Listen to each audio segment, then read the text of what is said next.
Chapter 1. The Collector of Promises. Franklin was 25 years old and had an impressive resume of things he had almost done. He almost wrote a book. He almost launched a business. He almost got in shape. The word almost defined his entire existence. His room told the story. 8 self-help books on his bedside table, all bookmarked at page 15. 3 online courses purchased in the last 6 months. Combined progress, 12%. A new notebook for each fresh start, all with the same first 3 pages filled in and the rest blank. Franklin woke up early, checked the news, watched motivational videos and read productivity threads on Reddit.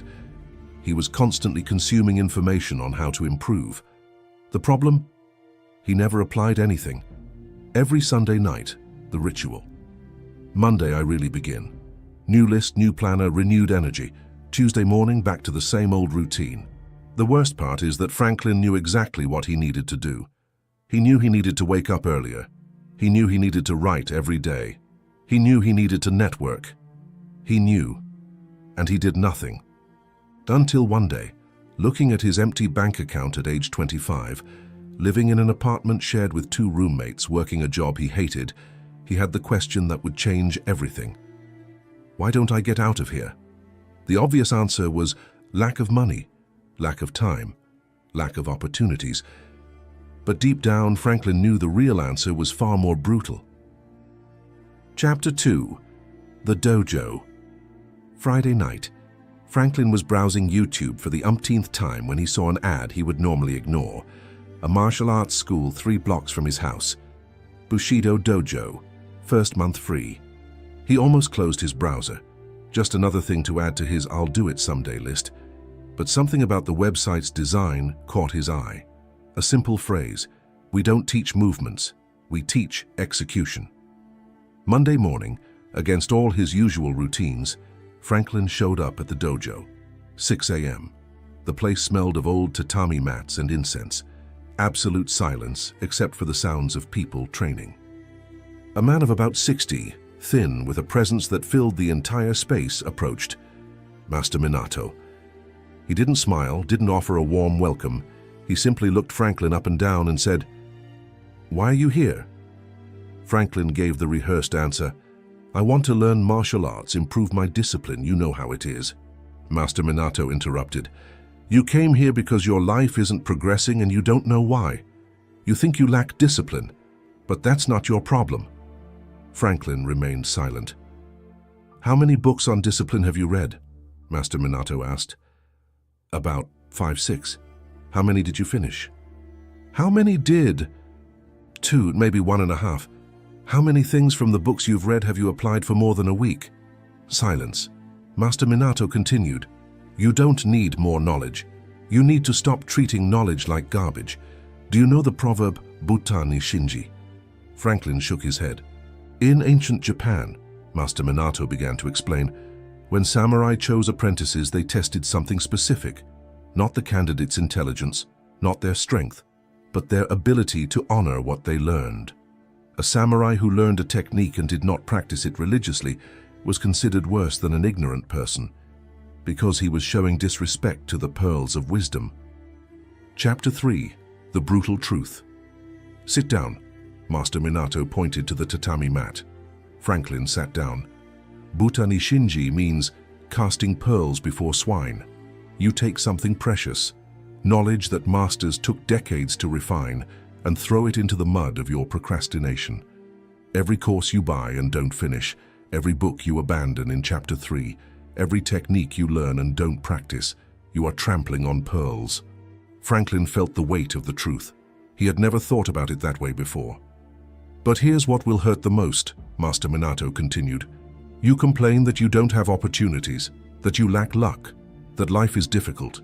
But you already have everything you need to change your life today. You just treat everything as if it were nothing. How many opportunities did you ignore this month because you weren't ready?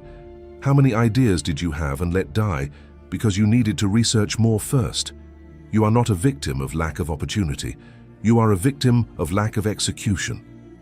Franklin felt anger rising. "You don't understand. I need to be prepared before—" "Ready?" Master Minato raised his voice for the first time. Preparation without action is just fear using intellectual fantasy. You keep preparing because while you're preparing, there's no possibility of you failing. You're hiding behind knowledge. Heavy silence. In Bushido, the master continued more calmly, there is a principle called Makoto absolute sincerity. It's not about being honest with others.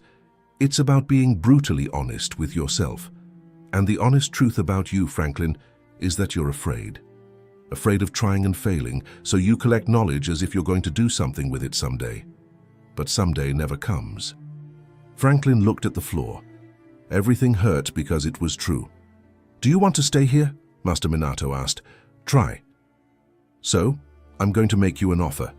You'll train here for 90 days. But I'm not going to teach you any advanced techniques, no secret moves. I'm going to teach you something much more important, how to stop trampling on pearls and become a smart executor. Chapter 4. The Executor's Code. First day of real training. Franklin expected some complex kata, cinematic movements.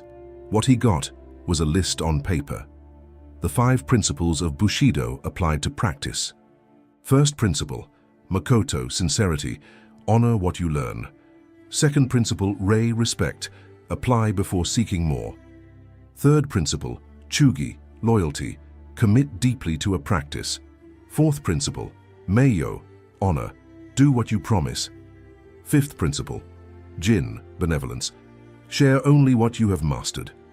Today, Master Minato said, you will learn one punch, a single punch, and you will practice that punch 300 times. 300 times, just one punch. Do you want to learn 50 techniques and master none, or master one and have real power? That's the difference between a collector and a doer. A collector wants variety. A doer wants mastery. Franklin started. Punch 1, punch 2. By punch 50, his shoulder burned. By punch 100, his mind begged for variety. This is boring. Let's do something else. Master Minato watched in silence. At the 200th punch, the movement began to feel natural.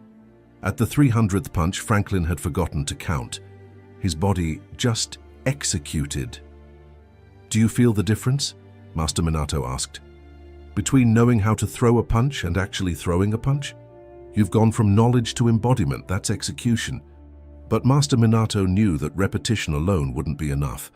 Franklin needed to understand why he sabotaged himself every time he started something new. And the answer lay in a concept that samurai used to separate true warriors from cowards in disguise. Chapter 5. The Always Almost Syndrome.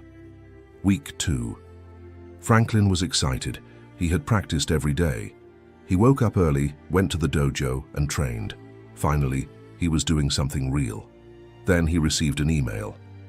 Python course with 80% discount. Last spots available. Franklin's mind lit up. Man, Python would be perfect for me. I can automate things, create apps, change careers. He already had his credit card in hand. At the next training session, Master Minato noticed something different. You seem distracted today. What happened? Franklin talked about the Python course.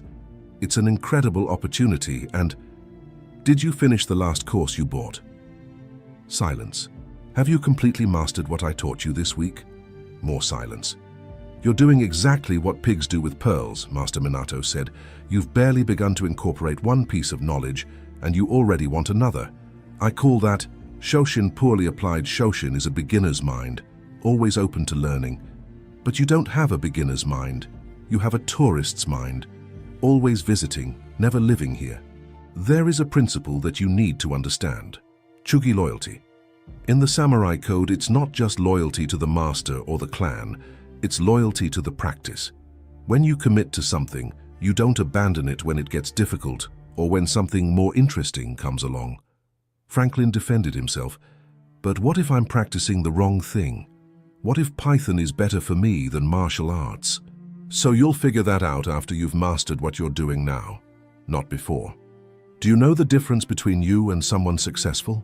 It's not that they chose the perfect thing. It's that they chose one thing and saw it through to the end. You keep choosing, and you never get anywhere. Master Minato continued. Look at your history. You started going to the gym. You stopped in the second month to focus on meditation. You started meditating. You stopped to focus on reading. You started reading. You stopped to focus on networking. You're always focusing on something new, but focus without depth isn't focus. It's organized distraction. The truth hurt. Franklin realized he had a pattern. He always started something new when the previous one became difficult or boring. Chapter 6. The 90-Day Test.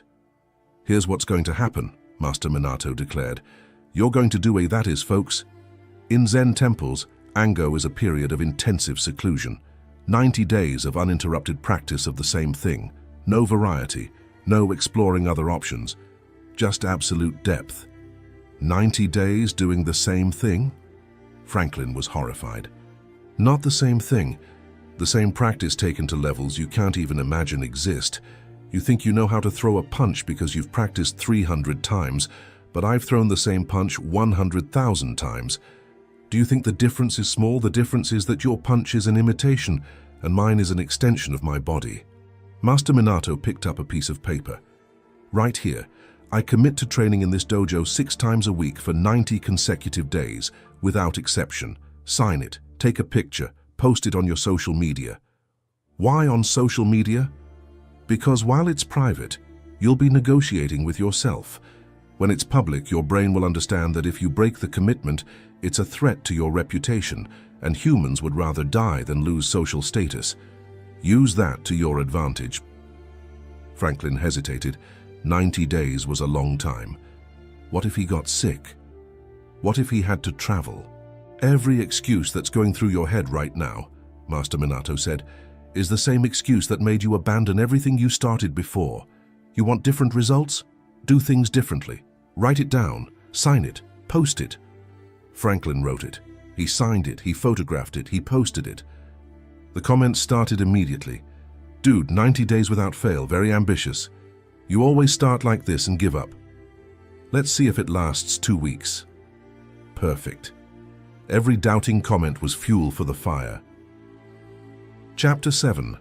The Executioner's 3 Enemies. Day 7. Franklin was confident. A week straight was more than he usually did. He posted an update. 7 days, let's go. Master Minato looked at the post and shook his head. You're celebrating too early. The 3 enemies haven't even appeared yet. Which 3 enemies? The first enemy is excitement. You're here now, it's week 1, everything is new, you're motivated, you have energy. But excitement isn't discipline. Excitement is brain chemistry that fades in a few days. When the dopamine drops, you'll discover who you really are. The second enemy is boredom. There will come a point where training won't be exciting. It will be mandatory, boring, repetitive. That's where 90% of people give up, because they confuse boredom with a lack of progress. But it's precisely in boredom that real transformation happens. The third enemy is the temptation of variety. Around the 5th week, you'll think, I've learned the basics here, maybe I should expand, try other martial arts, other practices. That voice will sound rational, intelligent, but it's just your brain afraid of depth. Franklin absorbed all of that. It seemed theoretical now. It didn't seem that way when the 12th arrived. Chapter 8. When Excitement Dies. Day 12. The alarm clock rang at 5:30 in the morning. Franklin hit snooze. For the first time in 2 weeks, he really didn't want to get up. His body ached. The bed was comfortable. His mind started thinking, one day won't make a difference. You deserve rest. He picked up his phone. He saw his post. He saw the comments from people doubting him. He thought about what it would be like to admit that he gave up on the 12th, feet on the ground. He staggered to the bathroom. Cold shower, workout clothes, front door. Every step was a battle. But he went. In the dojo, Master Minato said nothing. He simply watched Franklin train with half the energy of other days. At the end, he said, "Today you won, not because you trained well, because you trained when you didn't want to. Victories on easy days don't count. Only victories on difficult days build character." In Bushido, there is the concept of fun, to endure the unbearable with dignity. It's about doing what needs to be done regardless of how you feel. Your feelings will change 10 times a day. Your word cannot. Day 18. Boredom set in.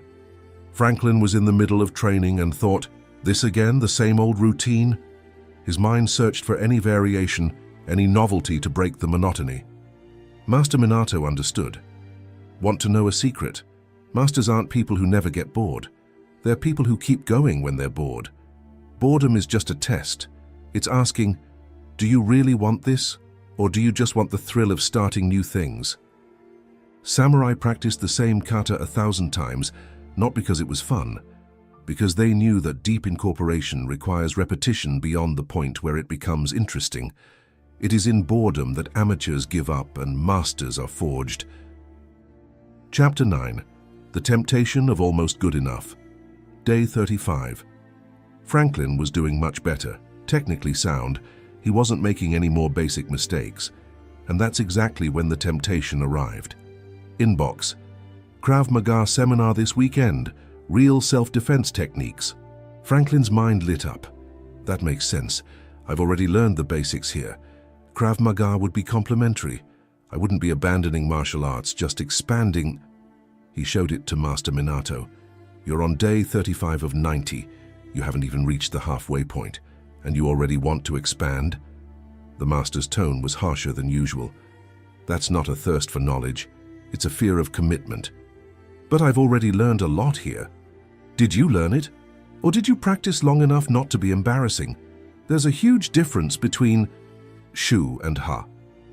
You've barely completed Shu, which is basic imitation. You're still months away from reaching Ha, understanding principles. But you already want to jump to something else because your brain hates the discomfort of staying in one place long enough to become profound. Master Minato continued. When a samurai chose a master, he trained with that master until death. Not because other masters weren't good, but because depth with one master was worth more than superficiality with 10. Do you want to be good at many things or excellent at one? Because you can't be both. Every high-achieving performer you admire has chosen an obsession with variety. Do you want to be fascinating in conversation or formidable in real life? Franklin realized something.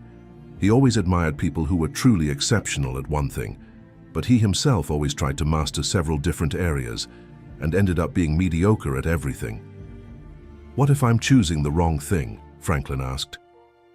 Then you'll find out when you've completely mastered what you're doing now, but you'll never know if something is wrong until you take it to the end. You just know you don't want to do the hard work of mastering it. Franklin didn't go to the seminary. For the first time in his life, he chose depth over novelty. Chapter 10. The day everything could have ended. Day 52. Franklin woke up with a sore throat, fever, and his body completely aching. A bad case of the flu. He could barely get out of bed. The mind immediately thinks, "You're sick. It's justifiable to be absent today. No one will judge you." He picked up his cell phone. He saw the public announcement. 90 days without exception. It hadn't written 90 days except when you're sick. He texted Master Minato, "I'm very sick. I can't go to training today." The answer came in seconds. "Can you get out of bed?" "With you." "Can you put on clothes?" "With you." "So you can come to the dojo. Practice isn't always perfect, but it's always present. If you can't train, you can meditate. If you can't meditate, you can observe. If you can't observe, you can be here. Remember. Practice without gaps. The moment you create a gap, you're no longer practicing. You're someone who used to practice. Franklin dragged himself to the dojo. He sat to the side. He watched the others train. He didn't do any physical activity, but he kept the sequence alive. Finally, Master Minato sat beside him. Today you learned the difference between perfection and continuity. Perfection kills more dreams than laziness ever could. Continuity builds mountains, one grain of sand at a time. There's a Stanford researcher who's been studying habit formation for 30 years. He discovered that the smallest action performed consistently has more transformative power than the largest action performed sporadically. He calls it minimum viable action. Doing 1 push-up every day for a year changes your identity more than doing 100 push-ups once a month. Because identity isn't about what you do when you're motivated. It's about what you do when you're destroyed. Chapter 11. The New Franklin. Day 70. Something had fundamentally changed in Franklin. He no longer woke up thinking, should I go to practice? He simply went. The question no longer existed. He applied the principles of the dojo to other areas. He chose a side project, just one. He went deep into it. He chose a book, just one. He read it to the end. He chose a professional skill, just one. He mastered it. In 3 months, his life had completely changed, not because he learned new things, because he finally put into practice what he already knew. On day 90, Franklin was at the dojo. He had completed the challenge. 90 days, without missing a single day. Master Minato approached. You finished, but I need to ask you, do you still need to be here? Franklin was confused. The master's goal is not to create dependence, it's to create mastery. You learned what you needed, not fighting techniques. You learned to stop procrastinating and become an executor. You can apply this to any area of life. But you can keep coming, not because you have to, because you choose to. That's the difference. 6 months later, Franklin was in a cafe with a college friend. The friend was complaining, "Man, I don't know what to do with my life. I've already taken 3 online courses this year, read like 10 books, watched millions of videos, but I still feel lost." Franklin smiled. He recognized himself from 6 months ago. "Can I ask you a question?" Franklin said. "Of the 3 courses you took, how many did you actually apply?" Silence. "Out of the 10 books you've read, how many have you incorporated into your routine?" More silence. "You're not lost. You're drowning in pearls that you're trampling on. The problem isn't a lack of knowledge, it's a lack of execution." Franklin told the story of Buta Shinji, of Master Minato, and of the 90 days. The friend replied with what everyone replies, "But what if I choose the wrong thing to commit to?" And Franklin gave the answer that Master Minato had given him. Anything taken to mastery will teach you more than 10 things explored superficially, because what you are learning is not the skill, it's who you become in the process of mastering it. The truth is this: you already know what to do. You're just waiting for permission to stop consuming and start executing. You don't need another course, another book, another video. You need to take what you already know and delve so deeply into it that it becomes part of who you are. In Bushido, there is a concept called Fudoshin, an unmoved mind. It's about not being swayed by your thoughts. You'll want to give up. You'll want to change direction. You'll want to look for some time you savored a moment without feeling anxious about what comes next. That's what I'm talking about. Before we continue, if you want more content like this, subscribe to the channel and leave a like. And comment below, do I live more in the present or in the future? I want to know your honest answer. Now let's get to the story. Chapter 1. The Life of Sebastian. Sebastian was 27 years old and lived in Portland. He worked at a tech startup, one of those that promised to change the world. He was a project analyst, earned well, had a nice apartment, and drove a decent car. On the surface, everything was fine, but Sebastian couldn't enjoy anything he had. You know that type of person who finishes one task and jumps onto the next without even breathing? Who reaches a goal and instead of celebrating is already worried about the next one? Who is at dinner with friends but mentally is already at Monday's meeting? It was him. Sebastian lived in a constant state of anticipation. Every achievement was just a stepping stone. Every present moment was merely preparation for a better future. He had a never-ending mental list. When I get promoted, when I buy a house, when I have more money saved, when I'm more prepared, when. The present? The present was merely an obstacle between him and the future he had in mind. Sebastian woke up at 5:30 every day. I went to the gym, not because I enjoyed it, but because one day this will make a difference to my health. I drank coffee while reading articles about productivity. At work, I took on extra projects because this will put me ahead for my next promotion. On weekends, I took online courses because I need to be prepared for the job market in 5 years. Question: Where did this guy really live? In the present or in a fantasy about the future? And look, it wasn't that Sebastian was unhappy in the classic sense of the word. He wasn't depressed. He didn't cry in the shower. But there was something empty, as if he were always in transit, never at his destination. Always almost there, never I've arrived. His friends began to notice. When they went out together, Sebastian was physically there, but mentally he was already gone. When they made plans, he would always say, "I don't know if I can. I have to check my schedule," because any free time was an opportunity to invest in the future.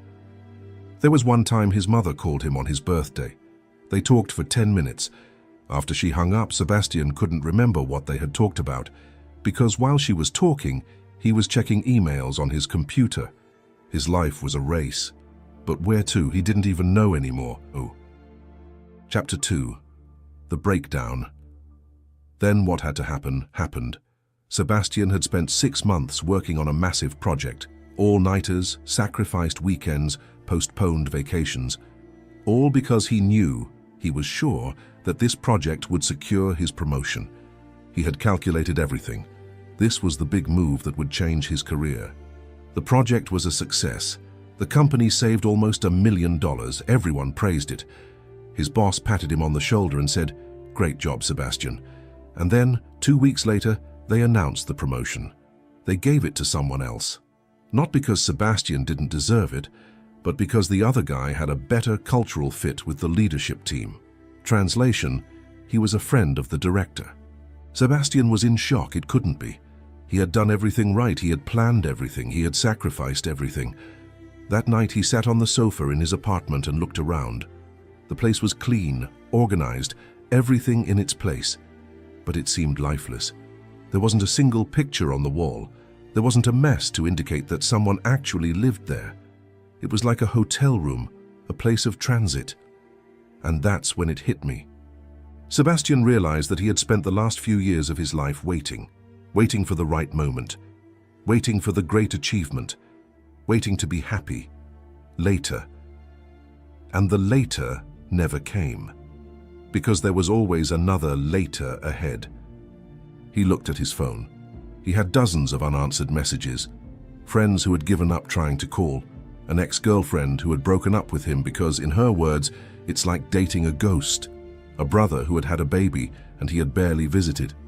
Sebastian had invested so much in the future that he had completely lost sight of the present. And worse, the future he had planned so carefully. There was no guarantee it would ever happen. He had traded the certain for the uncertain. He had exchanged $50 in cash for a vague promise of $100 a year from now, and now he realized that perhaps those $100 would never arrive. He went to sleep that night with a strange feeling. It wasn't sadness, it was doubt. Doubt about whether he had been doing everything wrong from the beginning. I want to make something clear here. I'm not saying you shouldn't worry about the future. I'm not saying you should live life without planning. I'm not saying you shouldn't invest and strive for self-improvement. But I am saying that the relentless pursuit of improvement, always looking ahead but never living in the present, is one of the biggest causes of anxiety, because you live in constant stress, constantly thinking, and now? What's the next step? Many people think about the next step without even having digested the achievements of the present. Chapter 3. George. The following Saturday, Sebastian did something he hadn't done in months. He went out without any objective. No goal, no plan, no agenda. He ended up in a small cafe in downtown Portland, one of those quiet places, with plants in the windows and soft music. He ordered a coffee and sat by the window.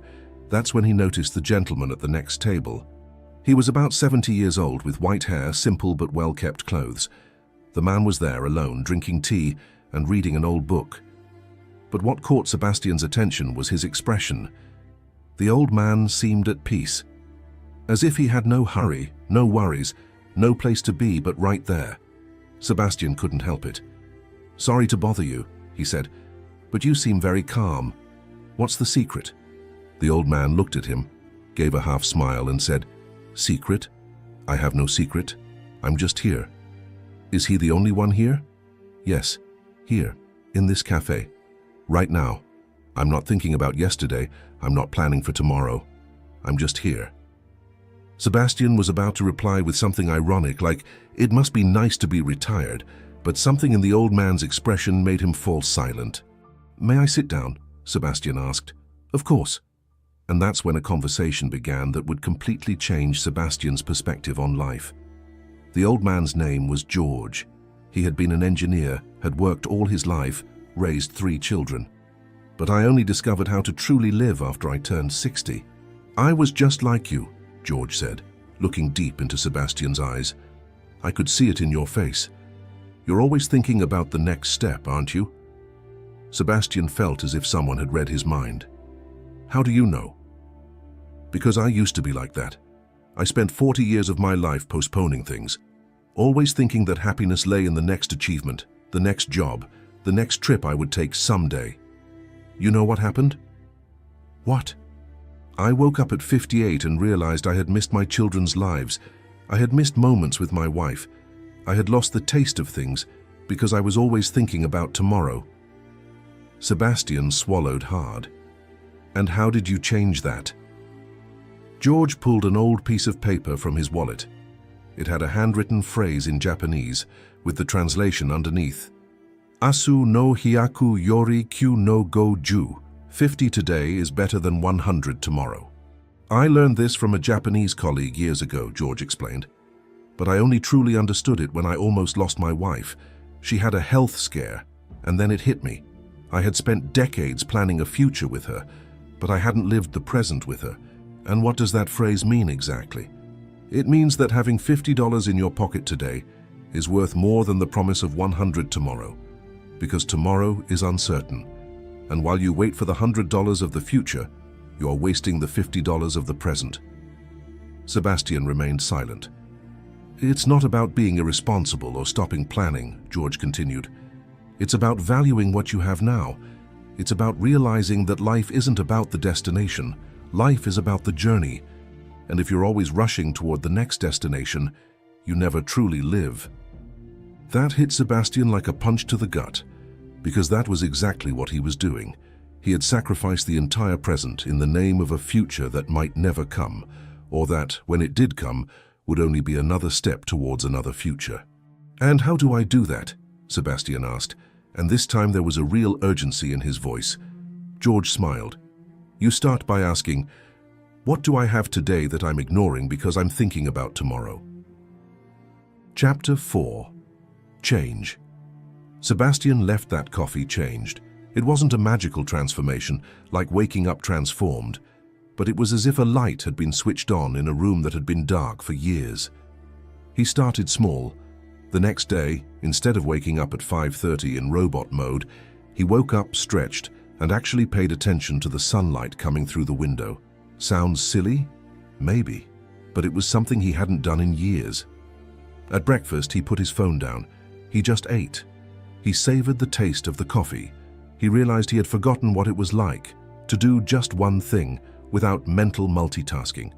He went to work and for the first time in months truly greeted people. Not that automatic hi while you're already thinking about something else, but a real greeting, looking them in the eye, paying attention. A female co-worker of his commented, "You seem different today. Did something good happen?"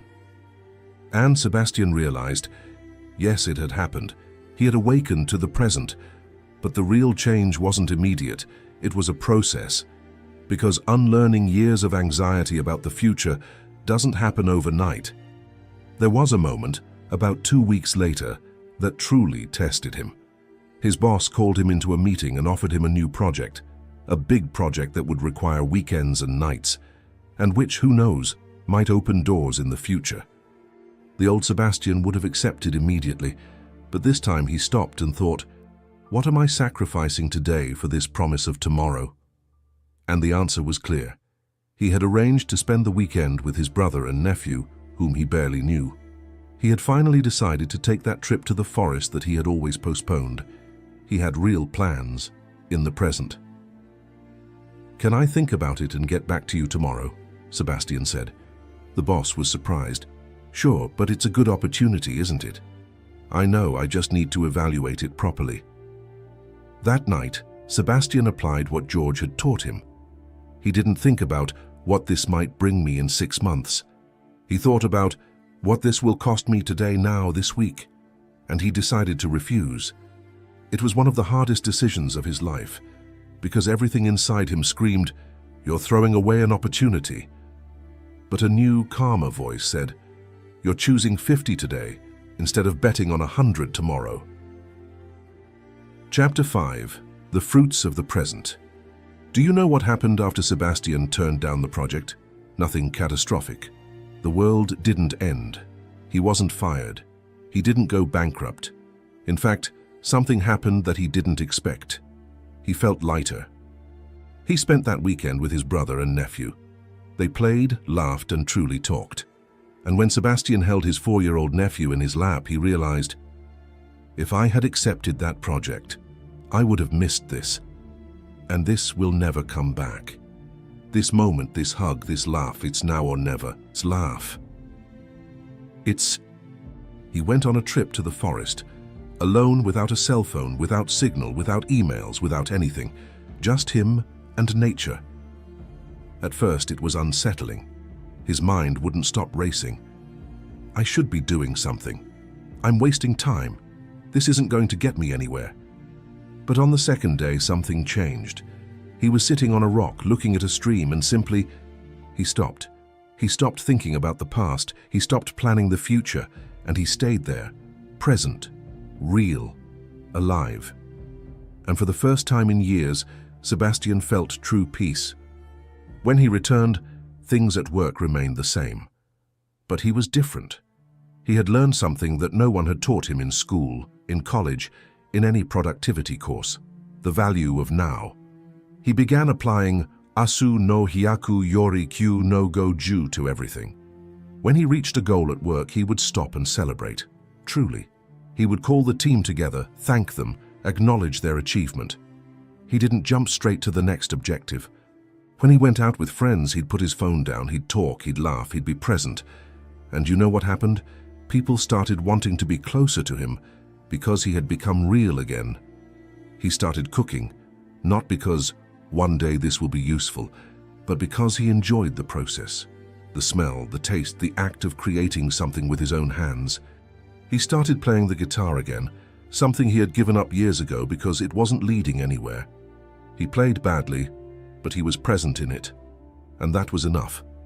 Psychologists have a term to describe what Sebastian was doing: mindfulness. But this isn't a modern invention. The Japanese have practiced it for centuries, especially through concepts like ichigo ichi, this moment, once in a lifetime. Dr. John Kabat-Zinn, who brought the practice of mindfulness to the West, says, you can't stop the waves, but you can learn to surf. And that's exactly it. You can't control the future, but you can live fully in the present. The philosopher Alan Watts said something similar. That's the real secret of life, being completely engaged with what you're doing in the here and now.